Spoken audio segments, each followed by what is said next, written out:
ഇന്ന് രണ്ടർത്ഥത്തിലും ഉത്സവങ്ങൾ നടക്കുന്ന ദിവസമാണ്.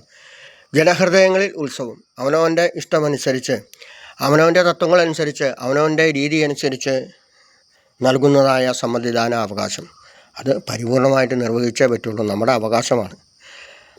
അപ്പോൾ എവിടുന്നാണ് തുടങ്ങേണ്ടത് എന്ന് വെച്ചാൽ, യോജിപ്പ് എവിടുന്നാണ് തുടങ്ങേണ്ടത്? ഇമ്പമുണ്ടാകുന്ന കുടുംബത്തിൽ നിന്ന് തന്നെയാണ് തുടങ്ങേണ്ടത്. കുടുംബത്തിൽ നിന്ന് തുടങ്ങേണ്ടതായ ഒരു യോജിപ്പ് പിന്നീട് അതെന്തായിത്തീരും? ഒരു കുടുംബത്തിലേ തന്നെ ഗ്രാമത്തിലേക്ക് എത്തിച്ചേരും.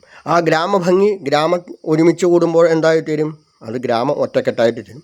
പിന്നീട് ഉള്ളതായ ഗ്രാമങ്ങളോ 13 വാർഡുകളാണെങ്കിൽ 13 വാർഡുകളും ഒറ്റക്കെട്ടായി തീരും. അപ്പോൾ ഒരു കുടുംബത്തിൽ തന്നെ നമുക്കറിയാം, ഒരു കുടുംബത്തിൽ തന്നെ പല പല രാഷ്ട്രീയ വിശ്വാസികളുണ്ടാവും. അച്ഛനൊരു വിശ്വാസി, അമ്മ ഒരു വിശ്വാസി, മക്കൾ 3 പേരിൽ 3 പേരും ഓരോ വിശ്വാസികൾ. 3 പേരും ചിലപ്പോൾ ഒരേ കുടുംബത്തിൽ നിന്ന് 3 ചിഹ്നത്തിൽ ഉണ്ടാവാം. പലയിടത്തും അങ്ങനെ സംഭവിക്കാറുണ്ട്. ഒരേ കുടുംബത്തിൽ തന്നെ 3 വിശ്വാസികൾ, 4 വിശ്വാസികൾ, 5 പേരും മത്സരിക്കുന്നവരുണ്ട്. ഇല്ലേ? ഒരേ കുടുംബത്തിൽ തന്നെ 5 പേര് മത്സരിച്ച ചരിത്രങ്ങളുണ്ട്. പല പല രാഷ്ട്രീയ വിശ്വാസങ്ങളനുസരിച്ച് സ്വതന്ത്രരായിട്ടുമുണ്ട്. അത് കഴിഞ്ഞാൽ എന്ത് സംഭവിച്ചോടെ? അത് കഴിഞ്ഞാൽ ഒന്നും സംഭവിക്കുന്നില്ല. അത് കഴിഞ്ഞാൽ അവർ കെട്ടിപ്പിടിച്ച് ഒരുമിച്ചിരുന്ന് ആഹാരം കഴിച്ച് കൃത്യമായ രീതിയിൽ തന്നെ പോകുന്നു. ചാനൽ ചർച്ചകൾ നമുക്ക് കാണുന്നുണ്ട്. എന്തൊക്കെ പ്രശ്നങ്ങൾ അങ്ങോട്ടും ഇങ്ങോട്ടും അട്ടിപ്പിട്ട് ഇപ്പം തല്ലുന്നു ചോദിക്കും. ഈ ചർച്ച കഴിഞ്ഞാൽ അവരെന്ത് ചെയ്യുന്നു? ഇവർ എല്ലാവരും ഒരുമിച്ച് ഒരേ ഹോട്ടലിൽ ഒരുമിച്ചിരുന്ന് ആഹാരം കഴിച്ച്, ആർക്കെങ്കിലും ഒരാൾക്ക് വണ്ടിയില്ലെങ്കിൽ അദ്ദേഹത്തിൻ്റെ വീട്ടിൽ കൊണ്ടുവിട്ടിട്ട് അവർ ടാറ്റ പറഞ്ഞ് സൗഹൃദത്തോടു കൂടി പിരിയുന്നു. അപ്പോൾ കണ്ടുകൊണ്ടിരിക്കുന്ന സുഞ്ചി മാങ്കുളം എന്തായി? ഇപ്പോഴത്തെ ഭാഷയനുസരിച്ച് ശശി ആയി. അപ്പോൾ ആരെങ്കിലും ജയിക്കട്ടെ, അതല്ല ഇവിടെ പ്രധാനം. ജയം അല്ല പ്രധാനം, പരാജയം അല്ല പ്രധാനം. നമുക്ക് എങ്ങനെ നമ്മുടെ മനസ്സിനനുസരിച്ച് ധാർമ്മികമായ രീതിയിൽ മുന്നേറാം എന്നുള്ളതാണ് പ്രധാനം. അപ്പോൾ നമുക്കറിയാം, നമ്മൾ ഈ എന്തൊക്കെ ചാനലുകളാണ്, അവർക്ക് റേറ്റിംഗ് കിട്ടും. അത് തന്നെ അവരതുകൊണ്ട് ജീവിക്കുന്നവരാണ്. അവർക്ക് AC-ക്ക് പൈസ കൊടുക്കണം, മൈക്കിന് പൈസ കൊടുക്കണം, അതുപോലെ ടവറിൻ്റെ അതിന് പൈസ കൊടുക്കണം, സംപ്രേഷണം ചെയ്യുന്നതിന് പൈസ കൊടുക്കണം, അങ്ങനെയൊക്കെ അതിനുള്ള പൈസ കൊടുക്കണം. അതിൻ്റെ റേറ്റിംഗ് ഉണ്ടായാലേ അവർക്ക് പൈസ തിരിച്ചു കിട്ടുള്ളൂ. ഈ ചാനൽ ചർച്ചയിലൂടെ വരുന്നതായ നിന്ന് സംസാരിക്കുന്നതായ ഏട്ടന്മാരും ചേച്ചിമാരും പല വിശ്വാസികൾ, അവർ തമ്മിൽ ഭയങ്കര അടി. ഇത് കഴിഞ്ഞാലോ അവരെ ഒരുമിച്ചിരുന്ന് സഹോദരന്മാരെ ഒരുമിച്ചിരുന്ന് ഹോട്ടലിലിരുന്ന് AC ഹോട്ടലിൽ വർത്താനം പറഞ്ഞ് ആഹാരം കഴിച്ചു പോകുന്നു. അപ്പോൾ വീണ്ടും എന്തായി? സുഞ്ചി മാങ്കുളം വീണ്ടും ശശിയായി, പുതിയ ഭാഷ അനുസരിച്ച്.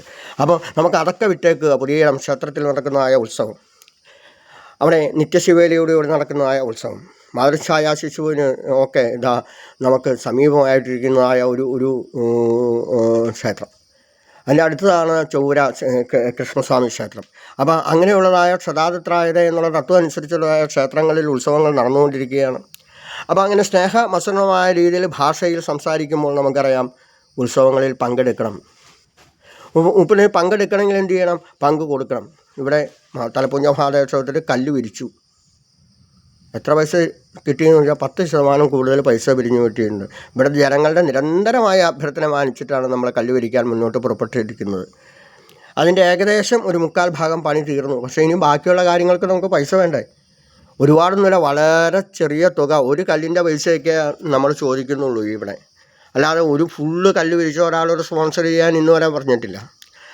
അപ്പം ഇവിടെ പണ്ട് ഉണ്ടായിരുന്നതായ തുറന്നു കിടന്നിരുന്നതായ ഇഞ്ചമുള്ളുകൾ നിറഞ്ഞിരുന്നതായ, അതുപോലെ തന്നെ കുറ്റിമുള്ളുകൾ നിറഞ്ഞിരുന്നതായ, അതുപോലെ തന്നെ സർപ്പപ്പുറ്റുകൾ നിറഞ്ഞിരുന്നതായ ഒരു മൂടി ഇല്ലാത്തതായ ഒരു ക്ഷേത്രം. ഈശ്വരൻ തിരുമേനിയോടുകൂടെ കൈവരിച്ച് വായ്ക്കരക്കാവിലെ വഴികളോലും ഇല്ലാതെ നടന്നു വരുമ്പോൾ അകത്ത് പാമ്പിൻ്റെ വാടയും പാമ്പിൻ്റെ പടങ്ങളുമാണ്. അത് എടുത്തു കഴിഞ്ഞിട്ട് അഭിഷേകം കഴിക്കുമ്പോഴത്തേക്കും അവിടെ എന്തായിരുന്നു? വളവളപ്പൻ അത് മഹാദേവൻ്റെ ആഭരണമായി കടന്നിരുന്നു. പലപ്പോഴും ഒന്നും ചെയ്യാറില്ല, ഒരു ഉപദ്രവവുമില്ല. അഭിഷേകം കഴിഞ്ഞാൽ അതിന് വേണമെങ്കിൽ വെള്ളം കുടിച്ചിട്ട് അത് ഓയിക്കൂടെ ഇറങ്ങി പോകാറുണ്ട്. പ്രത്യക്ഷമായ രീതിയിൽ സർപ്പദൈവങ്ങളെ കാണാറുള്ളതായ ക്ഷേത്രമാണ്. ഇന്ന് വരെ ഒരു ചീറ്റലോ അല്ലെങ്കിൽ മറ്റ് സർപ്പദൈവങ്ങളോ ആ പുറ്റിൻ്റെ ഇടയിൽ എന്ന് പറയുന്നത് സൗമ്യമായ രീതിയിൽ എന്ത് സുഗന്ധമാണെന്നറിയാമോ? ചില ദിവസം നട തുറക്കുമ്പോൾ, ഇപ്പോഴും അതെ, ചില ദിവസം നട തുറക്കുമ്പോൾ അവിടെ നിന്ന് കഴിഞ്ഞാൽ നമുക്ക് എന്ത് സുഗന്ധ! സർപ്പദൈവങ്ങളുടെ വാട, സർപ്പദൈവങ്ങളുടെ സുഗന്ധം, സർപ്പഗന്ധി എന്നൊരു പൂവുണ്ട് അല്ലേ? അതെന്തുകൊണ്ടാണ് സർപ്പഗന്ധിന്ന് പൂവ് വരാൻ കാരണം? എത്ര ദൂരത്ത് നിന്നാണെങ്കിലും വെളുത്ത കളറുള്ളതായ പൂവ്, സർപ്പഗന്ധിയായിരിക്കുന്നതായ പൂവ്. നാഗമരങ്ങളുണ്ട് അല്ലേ? വലിയ നീലത്തിൻ്റെ ഫ്രണ്ടൊക്കെ നിൽക്കുന്നുണ്ട്, വലിയ ബോള് വരെ. ഞങ്ങളുടെ മഹാരാജാസിൻ്റെ കിഴക്കേ നടയിലും എന്ത് നിൽക്കുന്നുണ്ട്? വലിയ നാഗമരം നിൽക്കുന്നുണ്ട്. അപ്പോൾ അതിൻ്റെയൊക്കെ സുഗന്ധം ഇപ്പോൾ ഇവിടെ ഇരിക്കുമ്പോൾ നല്ല സർപ്പ ദൈവങ്ങളുടെ വാട വരുന്നുണ്ട്. അപ്പം നമുക്കറിയാം എവിടെയാണോ ഒരു ഒത്തൊരുമിച്ച് കൊണ്ട് പ്രവർത്തിക്കേണ്ട അകത്തെ ചടങ്ങുകൾ കൃത്യമായ രീതിയിൽ തന്നെ മുന്നോട്ട് പോവുകയെന്നോടൊപ്പം തന്നെ പുറത്തെ ചടങ്ങുകളും മുന്നോട്ട് പോകേണ്ടത്, എന്നാലേ ഉത്സവമാവുള്ളൂ. ഉത്സവത്തിന് പെറ്റിക്കടയില്ലെങ്കിൽ നമുക്ക് ഇഷ്ടപ്പെടും, ആനയില്ലെങ്കിൽ നമുക്ക് ഇഷ്ടപ്പെടും. ചൂട് എടുത്ത് ആനയൊക്കെ ഓടുന്നു, എന്നിരുന്നാൽ ആനയില്ലെങ്കിൽ ആനപ്പിണ്ടത്തിൻ്റെ ഒരു മണവും ആനക്കാരനൊക്കെ കൊമ്പൊക്കെ ആനയൊക്കെ കുളിപ്പിച്ച് പെറ്റിക്കടകൾ വേണം, വെജ്ജിക്കടകൾ വേണം, എല്ലാം വേണം. തുല്യം തന്നെയാണ് ഉത്സവം എന്ന് പറയുന്നത്. അകത്തെ ചടങ്ങുകൾ കൃത്യമായ രീതിയിൽ തന്നെ നടക്കണം. അത് ഒരു 60% നടക്കണം. ബാക്കിയുള്ള 40% മാത്രമേ പുറത്തെ ചടങ്ങുകൾ പ്രാധാന്യം നൽകാൻ പാടുള്ളൂ എന്നർത്ഥം.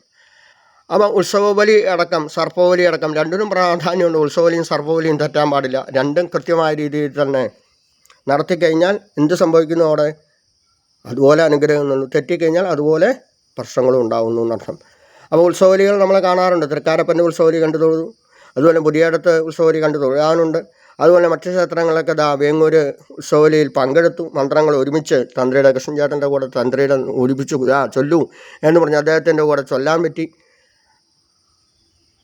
അപ്പോൾ എന്താണ് പ്രാധാന്യം എന്ന് ചോദിച്ചാൽ, കല്ല് വിരിച്ചു തന്നു. ഇവിടെ പുറമേ ഉള്ളതായ ഏകദേശം വെലിക്കൽപ്പര വരെ ഉള്ള സ്ഥലത്ത് കല്ല് വിരിച്ചിട്ടുണ്ട് എന്നർത്ഥം.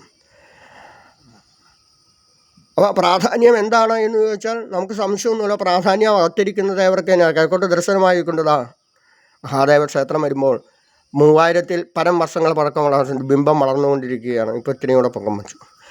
അപ്പോൾ വളരേണ്ടത് ബിംബം മാത്രമല്ല, ഇവിടെ വന്ന് സഹകരിക്കേണ്ടത് ആൾക്കാരാണ്. അപ്പം നിരന്തരമായ അഭ്യർത്ഥനയെ മാനിച്ചത് കാല് അവിടെ മണ്ണിൽ ചൊട്ടുന്നു, അതാണ് എന്താണ് കാല് തട്ടാൻ സാധ്യതയുണ്ടെന്നൊക്കെ പറഞ്ഞിട്ട് നമ്മൾ സഹകരിച്ച് തന്നെയാണ് മുന്നോട്ട് പോകുന്നത്. അപ്പോൾ ഇനിയും ബാക്കി തുകകൾ നമുക്ക് കിട്ടേണ്ടതുണ്ട്.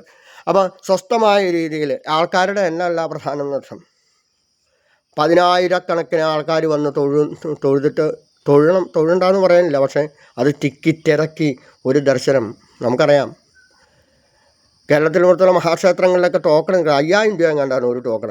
അതുപോലെ 4,000 രൂപയുടെ ടോക്കൺ, 3,000 രൂപയുടെ ടോക്കൺ. എന്താ കേരളത്തിൽ ഒരു ക്ഷേത്രത്തിലും, ഗുരുവായൂർ ഇപ്പോൾ ചെറുതായിട്ട് തുടങ്ങിയിട്ടുണ്ടെന്ന് തോന്നുന്നു. ബാക്കി കേരളത്തിൽ ചോറ്റാനിക്കര അടക്കം ഞങ്ങളുടെ കൊച്ചിൻ ദേവസ്വങ്ങളുടെ അഭിമാനമായ ചോറ്റാനിക്കര, പൂർണ്ണത്രയീശൻ, തലപ്പുഞ്ച മഹാദേവ ക്ഷേത്രം, പുതിയട അമ്പലം, ചൊവ്വര അമ്പലം, അതുപോലെ തന്നെ ഏത് ക്ഷേത്രങ്ങൾ, കൊച്ചിൻ ദേവസ്വം ബോർഡ് ഏത് ക്ഷേത്രങ്ങളിൽ എടുത്താലും നമ്മുടെ പോക്കറ്റിന് ഇണങ്ങുന്ന രീതിയിലെ വഴിപാടുകളേ ഉള്ളൂ. നമ്മുടെ പോക്കറ്റിന് ഇണങ്ങുന്ന രീതിയിൽ തന്നെയുള്ള ഉത്സവങ്ങൾക്ക് സഹകരിക്കാം. ഇനി കുറച്ചുകൂടെ കാലം കഴിയുമ്പോൾ കേരളത്തിൽ ഇങ്ങനെ വരുമെന്നറിയില്ല. ടോക്കൺ എടുക്കണം, 1000 രൂപയുടെ ടോക്കണം, 2000 രൂപയുടെ ടോക്കൺ എടുക്കണം എന്നൊക്കെ വരുമെന്നറിയില്ല. എന്നിരുന്നാൽ പോലും കേരളത്തിൽ പുറത്തെ ക്ഷേത്രങ്ങളിൽ തൊഴുകാൻ പോരുന്നവരാണ് ഈ കേൾക്കുന്ന പലരും. അവിടെയൊക്കെ ടോക്കൺ എടുക്കാം. 1 മണിക്കൂർ കൊണ്ട് തൊഴുന്നതിന് 5,000 രൂപ, 2 മണിക്കൂർ കൊണ്ട് തൊഴുന്നതിന് 2,500. അങ്ങനെ ഓരോ റേറ്റ് അനുസരിച്ച്, സമയം അനുസരിച്ച് പൈസ പിടുങ്ങുന്നതായ ക്ഷേത്രങ്ങളുണ്ട്. ഇല്ലയെന്നല്ല, തിരക്ക് നിയന്ത്രിക്കാനായിരിക്കാട്ടോ, പക്ഷേ അവിടുത്തെ കാര്യങ്ങളും ഭംഗിയായിട്ട് നടക്കണം. അപ്പം കുറ്റം പറയുന്നതല്ല എന്നർത്ഥം. അപ്പോൾ എരുതര വരുന്നിടക്ക് തുരുതരം നൽകുന്നതായ ക്ഷേത്രങ്ങൾ ഒരാൾ വന്നാൽ മതി, ഒരു കുടുംബം ഡെഡിക്കേറ്റഡായിട്ട് വന്നാൽ മതി. അവർ 7 പ്രദക്ഷിണം വെച്ച് തൊഴുത് പ്രാർത്ഥിച്ച് നമസ്കരിക്കുമ്പോൾ എന്താ അവിടെ സംഭവിക്കുന്നത് അറിയാമോ? അവർ തലപ്പുഞ്ഞ മഹാദേവനെ പറ്റി പറയും. ഞങ്ങൾ ഇത്ര വർഷത്തിന് ശേഷം ഇന്നാണ് മഹാദേവൻ തോന്നിച്ചത് എന്ന് പറയും. ആ തോന്നിച്ച അവരുടെ അനുഭവങ്ങൾ പങ്കുവയ്ക്കുമ്പോൾ മാത്രമേ ഒരു ചരിത്രം രക്ഷപ്പെടുകയുള്ളൂ.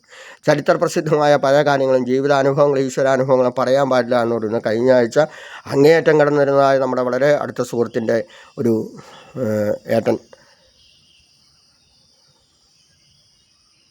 ചേച്ചിയുടെ ഹസ്ബൻഡ്, അങ്ങേയറ്റം 1% പോലും രക്ഷപ്പെടില്ല എന്ന് പറഞ്ഞത് ഇന്ന് എഴുന്നേറ്റ് നടക്കുന്നുണ്ട് ആ അച്ഛൻ. എന്ത് ചെയ്തിട്ടാ? ഒരു നാണയം മാത്രം ഈ ഭണ്ഡാരത്തിലിട്ടത്, അല്ലാണ്ട് ആയിരക്കണക്കിന് രൂപയുടെ വഴിപാട് വെച്ചല്ല. അപ്പോൾ ആർക്ക് വേണമെങ്കിലും ആരോഗ്യകരമായി, ആമയങ്ങളില്ലാതെ, ദുഃഖങ്ങളില്ലാതെ, അകത്തും പുറത്തുമുള്ളതായ അസുഖങ്ങൾക്കാണ് പറയുന്നത് ആമയങ്ങൾ എന്ന് പറയുന്നത്. ആമയങ്ങളും ദുഃഖങ്ങളും ദുരിതങ്ങളും അകത്തും പുറത്തുമൊക്കെ ഉണ്ട്. അപ്പോൾ അതിനെല്ലാം അതിജീവിക്കാനായിക്കൊണ്ട് അനുഗ്രഹിക്കുന്ന ലോകത്തിലെ ഒരേ ഒരു ക്ഷേത്രമാണ് തലപ്പുഞ്ഞ മഹാദേവ ക്ഷേത്രം എന്ന അഭിമാനത്തോടെ നിന്ന് ഒരേ പാത്രത്തിൽ തന്നെ പാർവതി സ്വീകരിക്കുന്നതായ ക്ഷേത്രം. അപ്പോൾ എല്ലാ അർത്ഥത്തിലും ഒരുമിച്ച് കൂടിക്കൊണ്ട് എല്ലാം മറക്കുക. ഇലക്ഷൻ വരും പോവും. തിരഞ്ഞെടുക്കേണ്ടത് എന്താണ്? ഭഗവാനെയാണ് തിരഞ്ഞെടുക്കേണ്ടത്. അപ്പോൾ തിരഞ്ഞെടുക്കപ്പെടുമ്പോൾ തിരഞ്ഞെടുപ്പിൽ വിജയിക്കുന്നത് ഭക്തനും ഭഗവാനും തന്നെയാണ്. ഒരു വ്യത്യാസമില്ല കേട്ടോ. തിരഞ്ഞെടുപ്പിൽ ഒരു കളറും വ്യത്യാസമില്ല. കറുത്ത കൃഷ്ണനും വെളുത്ത മഹാദേവനും ചുവന്ന ഭദ്രകാളിയും മഞ്ഞ ദുർഗാദേവിയും വെളുത്ത ശാസ്താവും വെളുത്ത മുരുകനും ചുമന്ന ഗണപതിയും എല്ലാം കളറുകളെ വ്യത്യാസമുള്ളൂ. എല്ലാ ദൈവങ്ങളും ഒന്നാണ്. ഈവാരാശുഖത്തിന് ഭീതാഭാസ്യമാ തസ്യാം ശിഖായ പരമാത്മാവസത സഹരിസെന്തസോ അക്ഷര പരമസ്വരാൾ. ആ പരമസ്വരാളായ ഈശ്വരനെ വിളിക്കൂ, അവിടെ എല്ലാം കൊണ്ടുതരും. അവിടെ ഒരു രാഷ്ട്രീയവുമില്ല. രാഷ്ട്രത്തെ സംബന്ധിച്ചതായ അനുഗ്രഹം മാത്രമാണ് ഈശ്വരന്മാർ നൽകുന്നതെന്ന് ഓർമ്മിപ്പിക്കുമ്പോൾ ഭാരതഭൂമിയിൽ ജനിക്കാൻ സാധിച്ചതിൻ്റെ പുണ്യം പങ്കുവച്ചുകൊണ്ട് എല്ലാവർക്കും യോഗ സമസ്ത സുഖിനോ ഭവന്തു.